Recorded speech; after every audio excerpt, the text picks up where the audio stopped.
Nous allons partager la parole de Dieu. Juste un petit message d'exhortation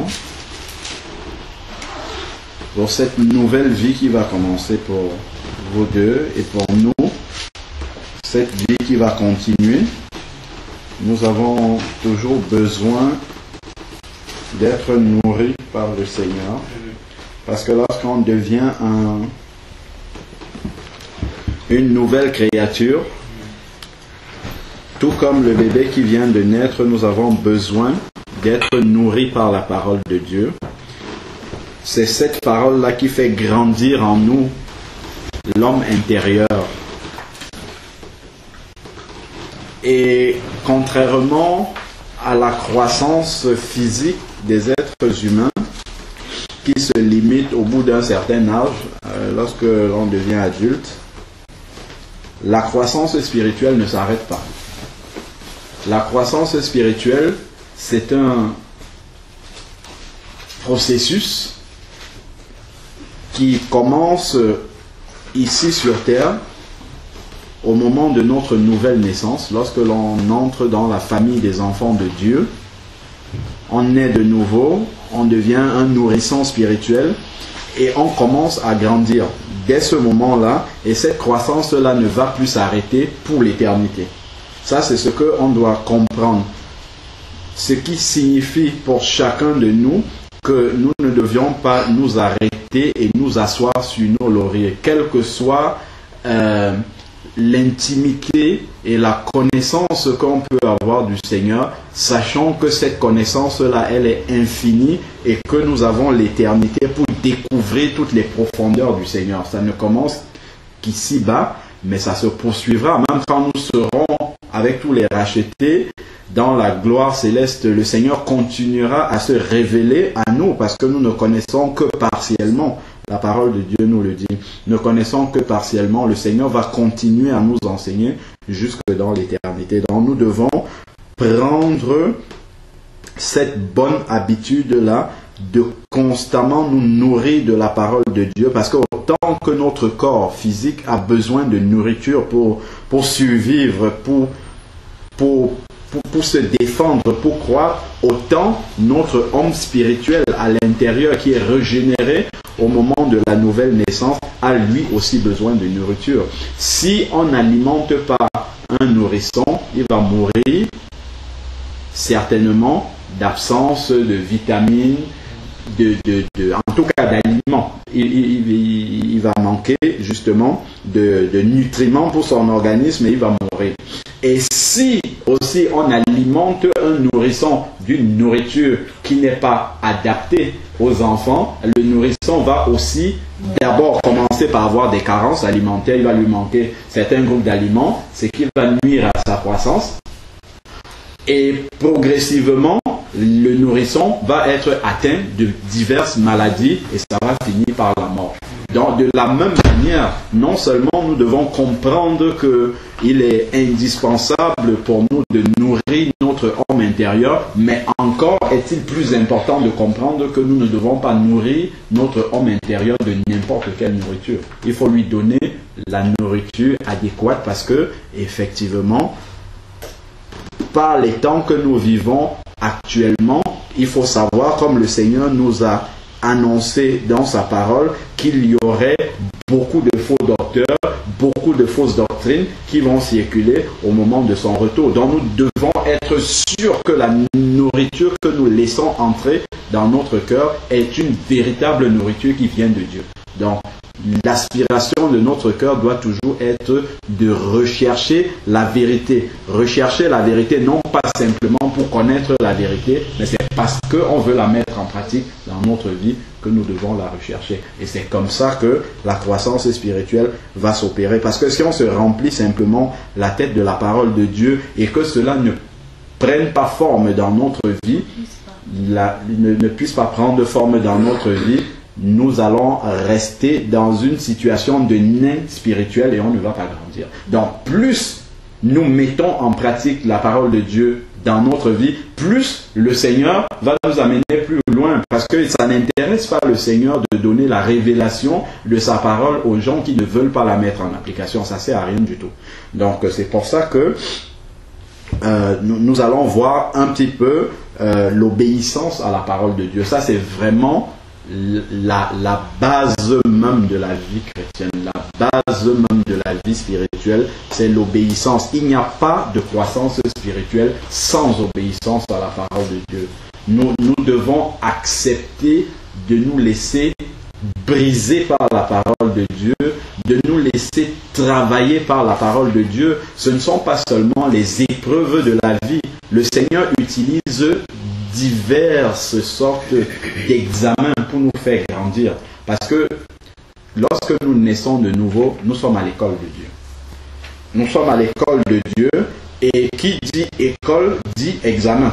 S'il y a école, donc on prend les cours. À un moment donné, il faut bien qu'on passe les examens et que le professeur évalue à quel niveau nous en sommes. Si le professeur voit qu'on a bien passé le niveau de CE1, ben, il nous fait passer en CE2 et ainsi de suite. Si on n'a pas le niveau de CE1, on reste en CE1. C'est comme ça que le Seigneur travaille aussi. Quand le Seigneur met devant nous un examen, il faut que nous ayons le discernement spirituel de ne pas tout de suite accuser l'ennemi et dire oh ça c'est une attaque. Non, il y a des épreuves aussi qui font partie de la formation avec le Seigneur.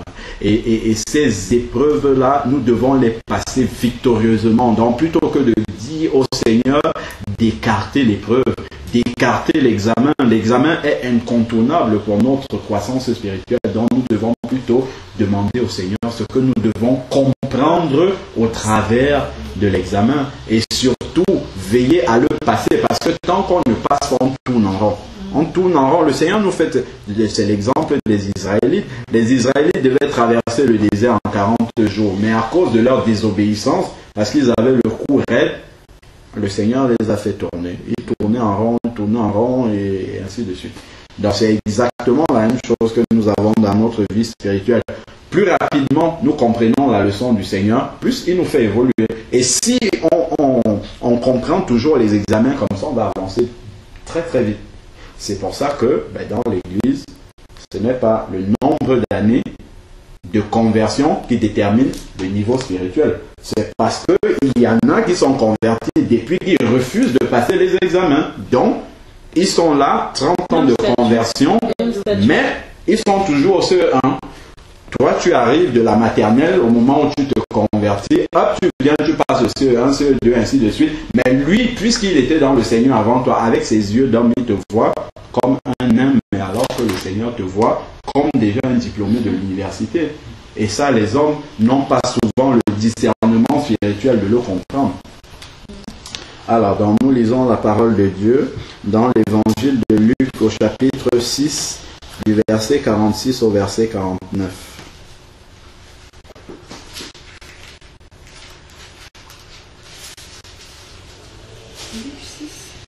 Luc 6, 46.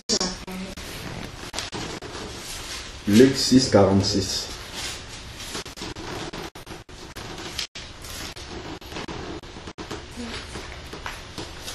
C'est le Seigneur lui-même qui parle. Pourquoi, tout le monde a trouvé, c'est bon. Christine, c'est bon.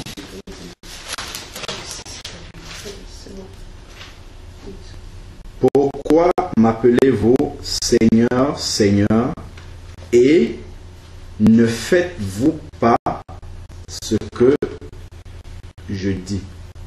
Tout homme qui vient à moi entend mes paroles et les met en pratique, je vous montrerai à qui il est semblable.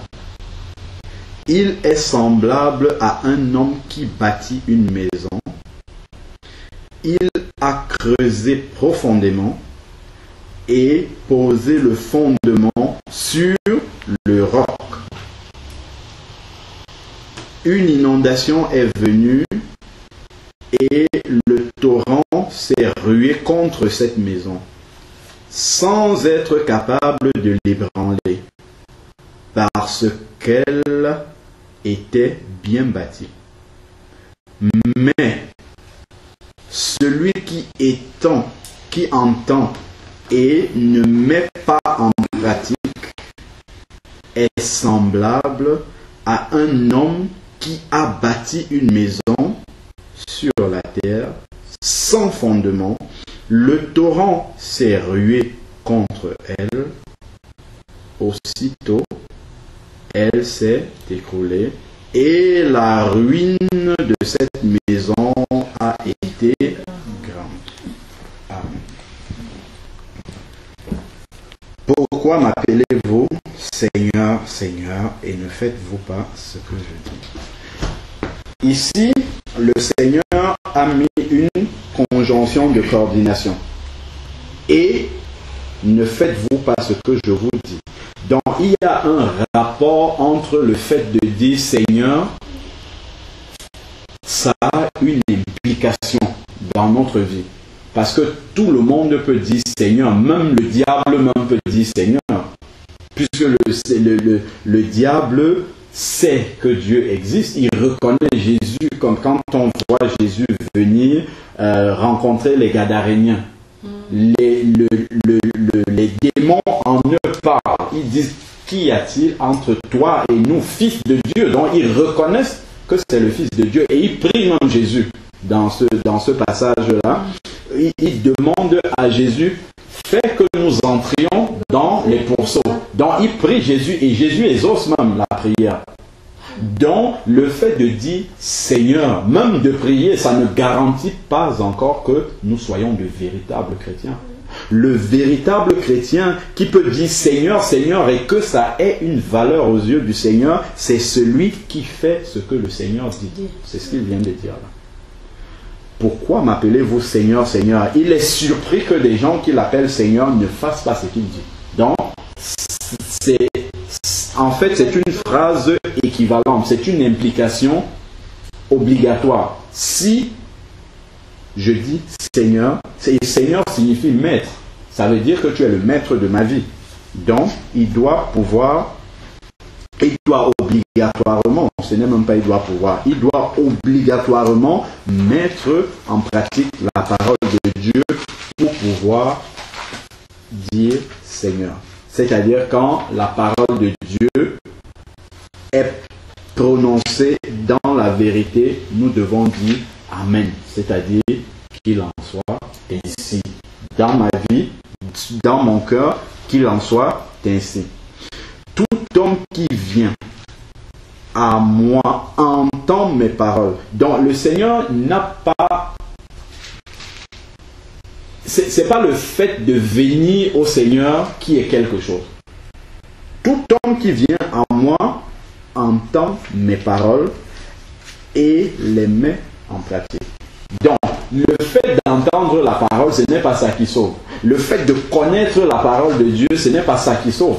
On peut être rempli de toutes sortes de versets, de connaître au bout des doigts la parole de Dieu, mais ce n'est pas ça qui va nous sauver.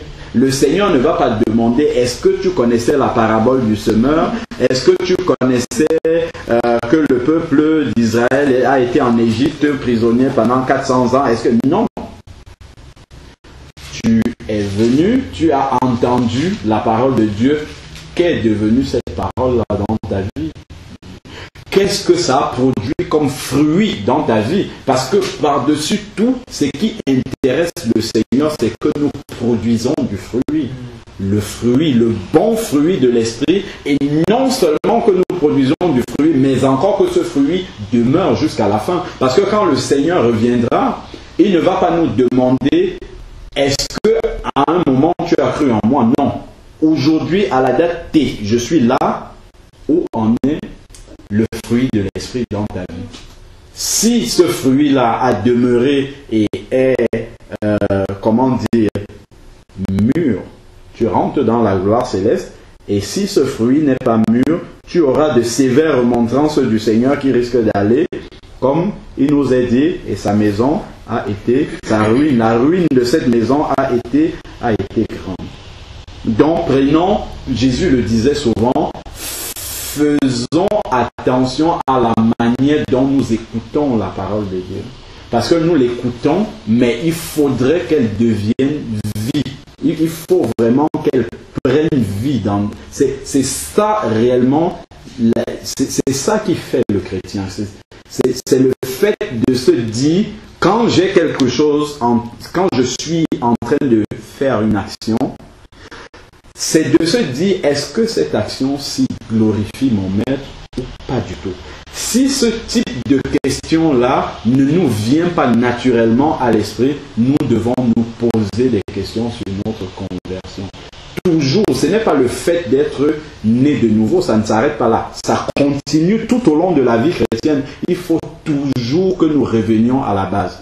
Est-ce que mon comportement, mon agissement est conforme à la parole de Dieu, à l'esprit que j'ai reçu en moi? Est-ce que c'est conforme? C'est de cette manière-là qu'on peut réellement confesser que Jésus est devenu notre Seigneur, notre Maître.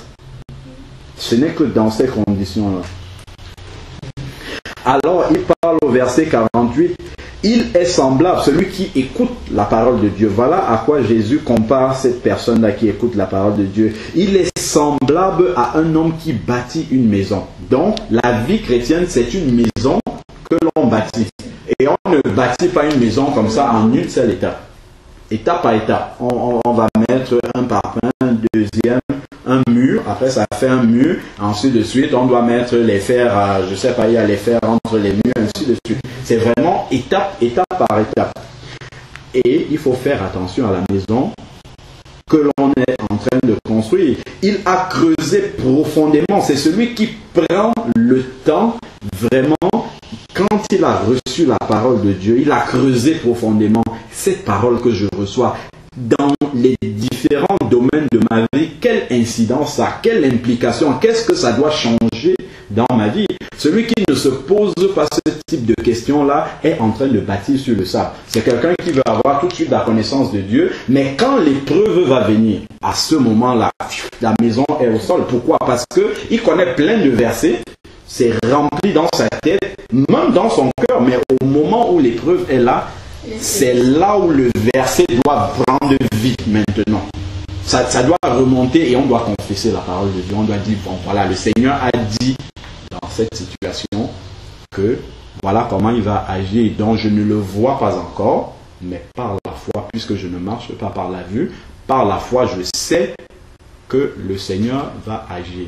Et maintenant, il faut pouvoir souvent même prier régulièrement pour demander au Seigneur le discernement, pour comprendre à quel moment les tests du Seigneur viennent.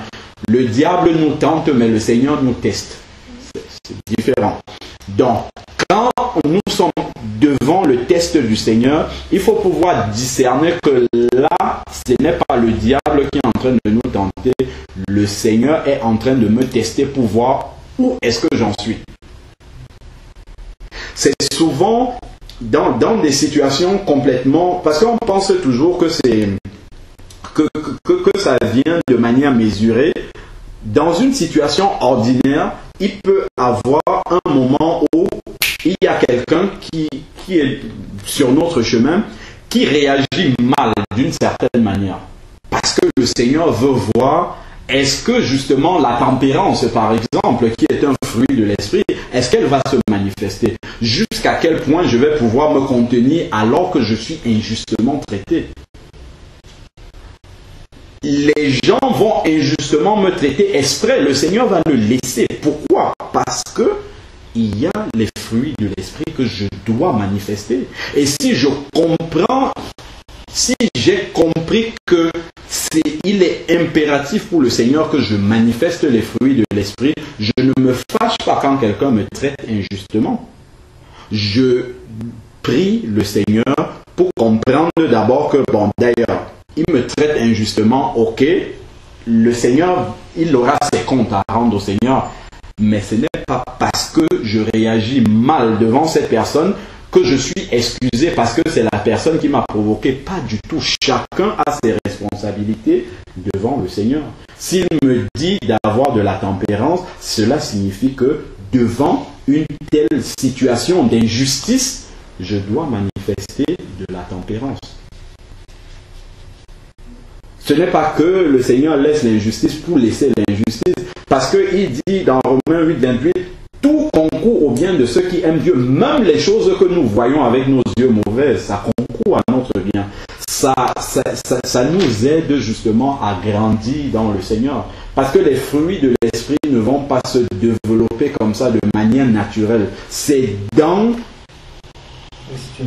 les situations, dans l'expérience de tous les jours que le fruit de l'esprit mûrit en fait. Et pour que ça mûrisse, il faut que le Seigneur te permette à toi-même de voir que ce fruit a mûri. Or, s'il n'y a pas l'expérience, s'il n'y a pas cette difficulté où le fruit de l'esprit doit montrer à quel stade il est, tu ne pourras pas savoir. Et il serait justement, le Seigneur n'aurait pas été bon de nous laisser dans l'ignorance par rapport à ça, de savoir où est-ce qu'on en est. Même dans le couple, par exemple, l'un des conjoints peut dire quelque chose, pas vraiment parce que c'est dit méchamment, mais il va dire quelque chose qui va exciter l'autre conjoint et qui va t'amener à sortir quelque chose. Et une fois que tu as sorti ça, le Saint-Esprit sera là pour mettre le doigt. Je parle de couple parce qu'il y a des couples, mais des relations avec des collègues, avec des frères, des sœurs, c'est pareil. Il y a quelqu'un qui va dire quelque chose, hop, il y a une parole qui va sortir de toi. Et juste après, le Saint-Esprit va te dire, mais quelqu'un qui est converti, une langue qui prie le Seigneur, qui loue le Seigneur, qui adore le Seigneur, ne peut pas prononcer de telles paroles. Parce que dans nos paroles, il y a un venin mortel. Le Seigneur dit, celui qui se fâche contre son frère a déjà commis un meurtre. Donc par nos paroles, nous pouvons tuer des gens. Pour le Seigneur, nous pouvons tuer des gens. Donc, une fois que c'est sorti, mais heureusement, le Seigneur pardonne tous les péchés, même le meurtre. Donc nous demandons pardon au Seigneur parce que le Saint-Esprit a mis le doigt dessus.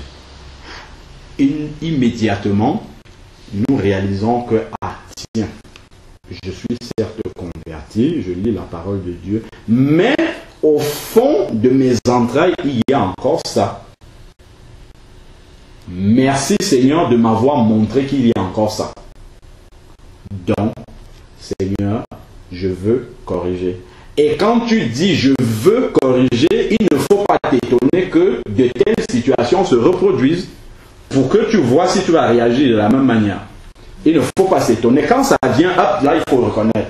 Il faut reconnaître que j'avais demandé au Seigneur de m'aider à corriger cet aspect de moi qui n'est pas encore bien. Et lorsque ça arrive, hop, il faut reconnaître que bon, là maintenant l'examen là, il faut le passer. Et si on ne le passe pas, on avance. Pardon, tu as une question, Marcel? Ah, d'accord. Si on n'avance pas, donc on est dans les... Oui, on tourne. Oui. On est voilà, c'est ça. On est au rond-point. Si on avance pas, on est au rond-point, c'est ça. On tourne. Et... Alors, donc, oui, et le temps passe. Le temps, et quand ça passe, après... Après, on se retrouve au soir de notre vie et on commence à se poser des questions. Alors, il dit, une inondation est venue. On voit que l'inondation vient à la fois sur la maison de celui qui bâtit correctement, mais aussi de celui qui ne bâtit pas correctement. Donc, d'une manière ou d'une autre, notre prière ne doit pas être de demander au Seigneur d'éviter que l'inondation vienne, parce que de toute manière, elle va venir. Maintenant, c'est l'épreuve. Et il faut voir la maison de qui va subsister et celle de qui va tomber. Donc, celui qui a accepté de se faire, de se laisser travailler pendant l'épreuve, celui-là est déjà formé au travers des petites épreuves à endurer la grande épreuve qui va venir. Par contre, celui qui, à chaque fois, quand il voit une épreuve, il prie tout de suite, Seigneur, il faut que tu enlèves l'épreuve dès le lendemain même de l'épreuve. Mais celui-là n'aura pas été habitué justement à travers. Quand il aura la grande, là, il va tout jeter, il va dire, bon, ok, là, vraiment, je ne peux rien. C'est là qu'on voit, c'est dans l'épreuve qu'on voit justement la différence de niveau entre les chrétiens. Il y en a qui traversent de grandes épreuves, mais qui ont toujours la joie du Seigneur. Et il y en a, dès qu'il a la moindre petite difficulté, c'est fini. On le voit plus, oh, priez pour moi, parce que bon. Et il perd les pédales, il n'a pas été habitué à ça. Et le Seigneur n'a jamais fait la langue de bois là-dessus. Il n'a jamais dit que la vie chrétienne était une vie facile. Jamais. C'est une erreur de penser que l'épreuve fait partie de la vie chrétienne. Voilà. Et il dit que celui qui me suit s'asseye et qui calcule le prix, qu'il sache s'il va aller jusqu'au bout de la construction de sa maison ou s'il n'aura pas suffisamment d'éléments pour construire sa maison jusqu'à la fin. Donc nous devons vraiment comprendre que la mise en pratique de la parole de Dieu est la clé même de notre croissance spirituelle. Par-dessus tout, c'est ça qui est vraiment la clé de notre croissance spirituelle. On va compléter rapidement ce message en lisant dans Jean 14. Dans Jean 14, verset 15. On va lire de 15 à 31. On va dire quelques pensées dessus et puis on va s'arrêter. Le Seigneur dit, si vous m'aimez, vous garderez mes commandements.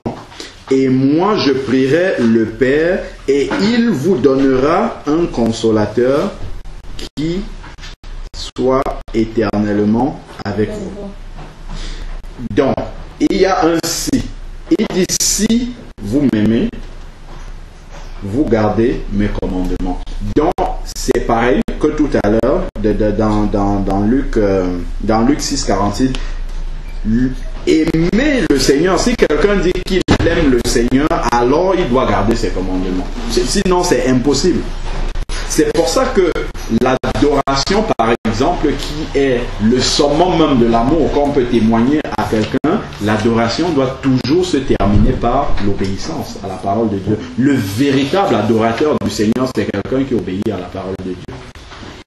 Sinon, d'après ce verset de Jean 14, 15, si vous m'aimez, vous gardez mes commandements, cela signifierait que ce verset n'aurait pas de sens. Si quelqu'un dit qu'il adore le Seigneur, mais au niveau de l'obéissance, il ne le fait pas, ça veut dire qu'il remet, par son comportement même, il remet en question Jean 14, 15.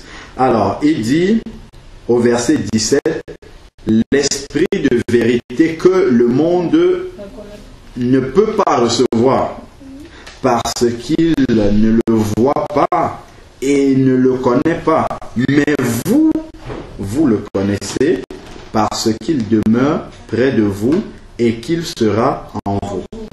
Voilà, le Saint-Esprit. On voit que même la venue du Saint-Esprit dans le cœur est liée à l'obéissance. Tout ça, c'est lié. C'est lié ensemble. Et le monde, pourquoi le monde ne peut pas recevoir l'Esprit Saint? Parce qu'il n'obéit pas à la parole de Dieu. Donc c'est vraiment tout à fait lié. Ensuite, verset 18, je ne vous laisserai pas orphelins, je viens vers vous. Encore un peu de temps et le monde ne me verra plus, mais vous me verrez parce que moi je vis et que vous aussi vous vivrez. En ce jour-là, vous connaîtrez que moi je suis en mon Père. Vous en moi et moi en vous. Verset 21, celui qui a mes commandements et qui les garde.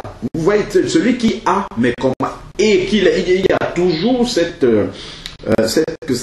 coordination entre les deux. Il ne suffit pas d'avoir les commandements du Seigneur, c'est-à-dire d'avoir entendu la parole de Dieu, de la connaître, mais il faudrait les garder, c'est-à-dire les mettre en application. C'est celui qui m'aime. On voit dans un court passage comme ça, en quelques versets, le Seigneur a déjà dit 2 fois, il a déjà répété. C'est pour ça que, en fait, on réalise que le Seigneur ne laissait pas les gens dans l'illusion. Parce que beaucoup de gens, en fait, dans l'église, pensent que, bon, Dieu est amour et il passe sur tout. On peut vivre comme on veut, on peut faire ce qu'on veut. De toute manière, on est sous la grâce et Dieu est amour. Non. Jésus n'avait pas la langue de bois. Il disait aux gens, c'est bien si vous venez, vous avez mes commandements, c'est-à-dire recevoir la parole de Dieu, encore faudrait-il la garder. Pour dire qu'on aime le Seigneur, il faut garder ses commandements et sa parole. Celui qui m'aime sera aimé de mon Père, moi aussi je l'aimerai et je me manifesterai à lui. Donc, celui qui reçoit de véritables révélations du Seigneur, il dit, je me manifesterai à lui.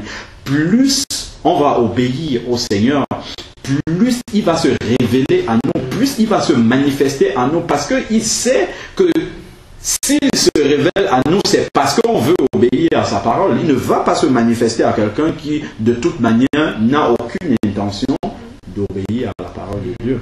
Donc, si on veut grandir spirituellement, là est la clé. C'est d'obéir à la parole de Dieu. Alors, Jude, non pas l'Iscariote, lui dit, Seigneur, comment se fait-il que tu doives te manifester à nous et non au monde?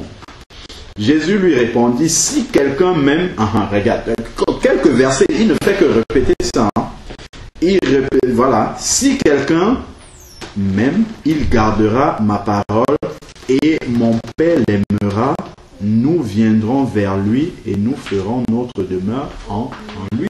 Donc le Seigneur demeure en celui qui obéit à sa parole, celui qui garde sa parole. Verset 24, il répète, un verset après, il redit encore, celui qui ne m'aime pas, ne garde pas ma parole. Donc, ne pas garder la parole du Seigneur, c'est-à-dire ne pas la mettre en pratique, signifie que nous n'aimons pas le Seigneur. Et la parole que vous entendez n'est pas de moi, mais du Père qui m'a envoyé. Verset 25. Je vous ai parlé de cela pendant que je demeure auprès de vous, mais le Consolateur, le Saint-Esprit du Père, que le Père enverra en mon nom, c'est lui qui vous enseignera toutes choses et vous rappellera tout ce que moi je vous ai dit. Je vous laisse ma paix, je vous donne ma paix, moi je vous donne, je ne vous donne pas comme le monde donne, que votre cœur ne se trouble pas et ne s'alarme pas. Aujourd'hui encore le Seigneur parle comme ça, verset 27. Que votre cœur ne se trouble pas, Jean 14,